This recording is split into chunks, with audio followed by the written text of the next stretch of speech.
زندہ باد زندہ باد اے محبت تو زندہ باد۔ ترتیب و پیشکش شہیر مرزا۔ ہندی فلموں کے اتہاس کی مشہور کرتی مغل اعظم جب ختم ہو رہی تھی تو اس کے آخری کچھ لمحوں میں جب شہزادہ سلیم ہوش میں آئے تو یہ نغمہ ایک نعرے کی طرح فضا میں گونج رہا تھا اور سلیم کو یہ یقین دلا دیا گیا تھا کہ انارکلی کو دیوار میں چنوا دیا گیا ہے۔ سلیم کے علاوہ سب کو پتہ تھا کہ یہ بات ایک جھوٹ ہے۔ پہلی بات تو یہ کہ نادرہ نام کی ایک معمولی رقاصہ کو بادشاہ اکبر نے انارکلی کا نام ہی کیوں دیا؟ اس کا مطلب وہ بے حد حسین اور اپنے فن میں ماہر رہی ہوگی۔ ایسے میں اگر شہزادے کا دل انارکلی پر آ گیا تو حیرانی کس بات کی؟ بادشاہوں پر یہ بات زیب نہیں دیتی کہ بہار نام کی کنیز نے کان بھر دیے تو شہزادے سے ہی عداوت پال لی۔ اتنی دعاؤں سے پیدا ہوئے شہزادے کے نخرے ہونا سوابھاوک سی بات تھی۔ وہ کوئی بڑے بابو کا بیٹا نہیں تھا کہ ڈانٹ ڈپٹ دیا اور سرکاری نوکری کو ٹارگٹ بتا کر محبت کے بھوت کو سر سے اتروا دیا۔ سلیم ایک نیک دل اور سچا عاشق تھا۔ اس نے بادشاہ کی دھونس نہیں لی اور محبت کی خاطر ٹکراؤ کا چیلنج قبول کر لیا۔ حالانکہ یہ نادانی اور ناتجربہ کاری تھی، ورنہ لڑکپن کے جوش کے باوجود سلیم کو اچھی طرح پتہ تھا کہ اکبر کا معاملہ بہت بھاری ہے۔ خیر، جنگ میں ہارے ہوئے قیدی کے طور پر سلیم کو سزائے موت کا حکم ایک روٹین سزا تھی۔ اب اس سے بچنے کا ایک آپشن سامنے آیا کہ اگر یہ سزا انارکلی کو ٹرانسفر ہو جائے تو سلیم کی جان بچ سکتی ہے۔ اب انارکلی کی محبت کا تقاضا تھا کہ وہ بیچاری اس سزا کے لیے راضی ہو جائے، اور وہ راضی ہو بھی گئی۔ بس اتنا کہا کہ دیوار میں چنوانے سے پہلے کچھ دیر کے لیے اسے یہ محسوس کر لینے دیا جائے کہ شہزادہ سلیم اس کا ہے۔ لہذا آخری خواہش کے طور پر بادشاہ اکبر نے بڑا دل دکھایا اور سلیم صاحب کو بے ہوشی کے عالم میں انارکلی سے ملوا دیا گیا۔ ابھی بیچارے شہزادہ سلیم عالم بے ہوشی میں تھے کہ انارکلی کی ماں جلو نے دور کی کوڑی کھیل دی اور سلیم کی پیدائش کی خبر دینے کے انعام میں ملی انگوٹھی دکھا کر بادشاہ سلامت کے وعدے کی دہائی دے کر انارکلی کی زندگی کی بھیک مانگ لی۔ اب بادشاہ اکبر کشمکش میں آ گئے اور آخر میں ایک فارمولہ بنایا کہ انارکلی اور اس کی ماں حدود سے باہر نکل جائیں اور سلیم کو یہی خبر رہے کہ انارکلی دیوار میں چنوا دی گئی ہے۔ اب آپ خود سوچئے کہ سن 60 میں فلم کا اوسط ٹکٹ 1 یا 1.5 روپے کا ہوا کرتا تھا، جبکہ اس سستے زمانے میں بھی لوگوں نے بلیک میں 100 روپے تک کا ٹکٹ خرید کر یہ دھوکہ دیکھا۔ اتنے پیسوں میں تو شاید سچ ہی دیکھنے کو مل جاتا۔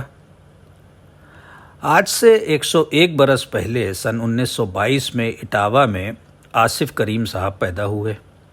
ان کے والد فضل کریم صاحب پیشے سے ڈاکٹر تھے اور یقیناً ایک سچے اور ایماندار انسان رہے ہوں گے، جنہوں نے اپنی اولاد کو کم سے کم یہ تو قطعی نہیں سکھایا ہوگا کہ محبت میں ڈوبے ہوئے ایک شہزادے کو دھوکے میں رکھا جائے اور اس کی معصوم محبت کو دیوار میں چنوانے جیسے خیال سے اسے تکلیف پہنچائی جائے۔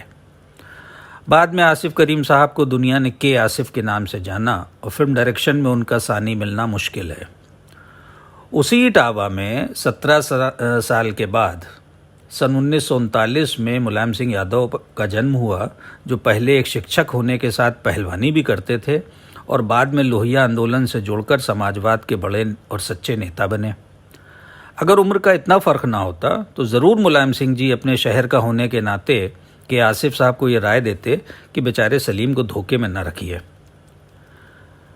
مجھے حیرانی اس بات کی بھی ہے کہ اسی دور میں گاندھی جی سے لے کر نہرو جی تک اور سردار پٹیل سے لے کر مولانا آزاد تک سب اپنے عروج پر تھے، لیکن سلیم کے ساتھ ہونے والی ناانصافی پر سب نے آنکھیں موند کر مون دھارن کر لیا۔